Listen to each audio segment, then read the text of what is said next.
Hello. Hi. I'm on a bouncy ball.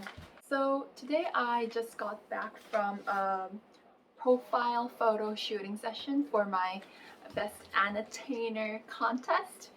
So I don't know if this is the official term for English speaking countries as well, but profile picture meaning like the main photo that will be used for the day of the final and on stage and etc. It is literally like the most representative photo of today of myself. This wasn't the outfit that I wore because that will be a secret for you to see later. But I just had some insights from today that I wanted to share with you because I think it's something that a lot of people can relate to, and I just wanted to tell you that literally everyone kind of goes through similar struggles.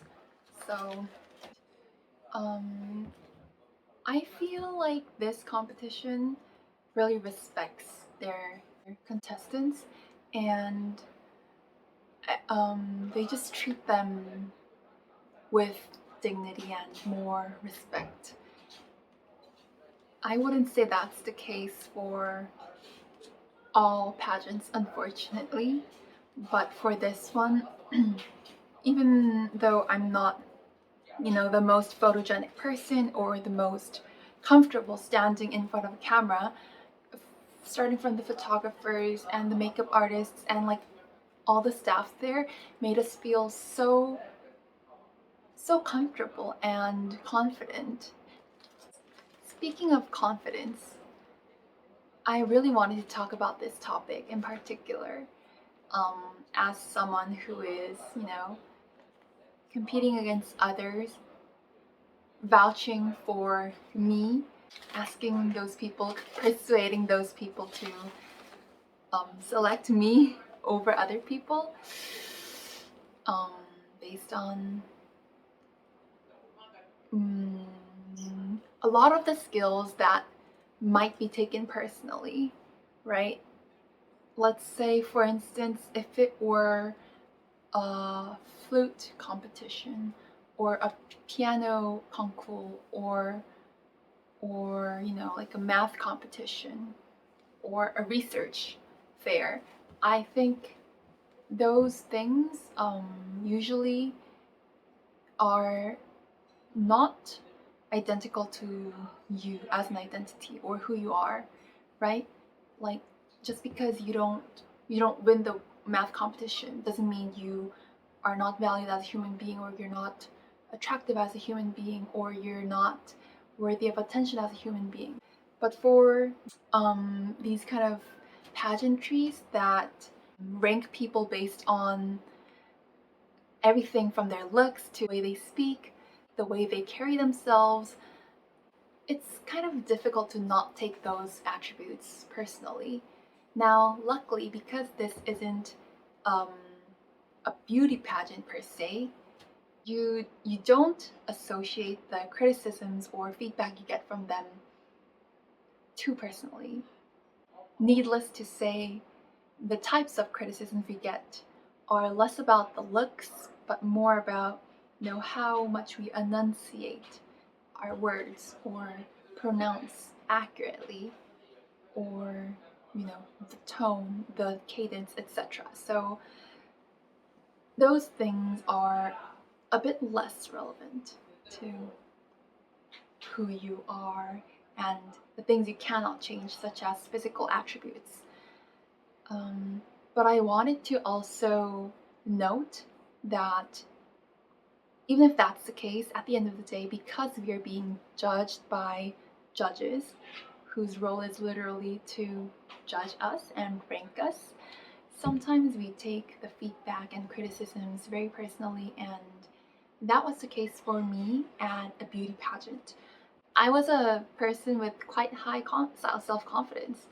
I had pretty high self-esteem, and I knew that I wasn't the prettiest girl out there, obviously, but I never thought that I had to change my looks through plastic surgery or ever doubted to that degree.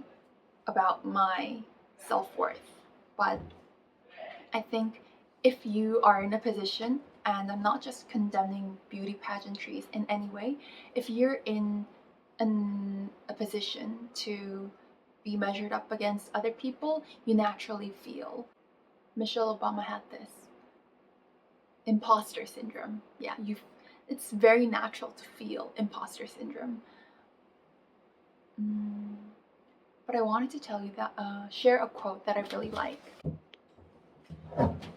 For instance, if I had heard certain feedback and criticism about my looks from someone and decided to proceed with a plastic surgery, or you know, that's a pretty extreme example, but let's say I heard these criticisms and I thought I was good enough, but those people are telling me my personality is too talkative, I laugh too much, or that I speak a bit too much, or that I have like these cheekbones and like all these physical attributes that I need to change. I mean, if I had decided to change those attributes and proceed with plastic surgery, I'm the person who would have to live with that consequence of making that decision, which was not based on my own judicial, right? You are the only person who has to live every second of your life, which means that those judges or the people who tear you down, or the naysayers, the haters, those people are not going to live your life. You are the person who has to live with the consequences of making whatever decision that you made after hearing those feedbacks or criticism. And there's a quote that I want to share that really hit home with me, and it goes like this. Sometimes people think they know you. They know a few facts about you, and they piece you together in a way that makes sense to them. And if you don't know yourself very well, you might even believe that they are right. But the truth is, that is not true. That is not you at all. I think what this quote signifies is that first, it's easy to sway the way you view yourself, the way you think of yourself, the way you measure up your self-esteem, self-worth. 간다! But in order to not be swayed by them, I think it's extremely important to have self-awareness and have a good idea of who you think you are. I think as long as you have an idea of that, you will be less prone to be shaken by those opinions of others. And the other part to this is that if you do know who you are, then you will realize that those people don't know you, because you have an idea of yourself that is so certain that you will not let others change the way you view yourself. The reason I went to the Miss Korea beauty pageant at the first place is because I might not be the most objectively beautiful person in Korean beauty standards, and I also went through spinal fusion surgery, so I have a spinal rod penetrating through my spine. But because I saw myself as beautiful and worthy of being a Miss Korea, I went out and competed.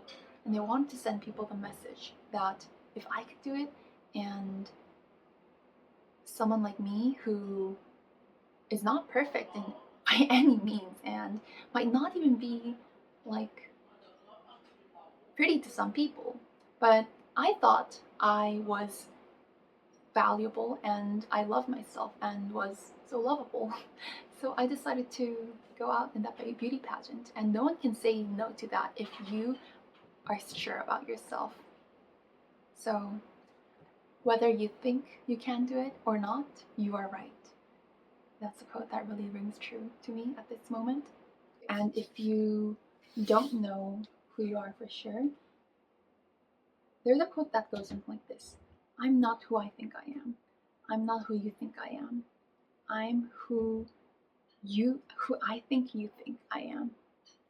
So what this means is that if you don't have a certain idea of who you are, you will view your lens through the panopticon, which is from discipline and punishment.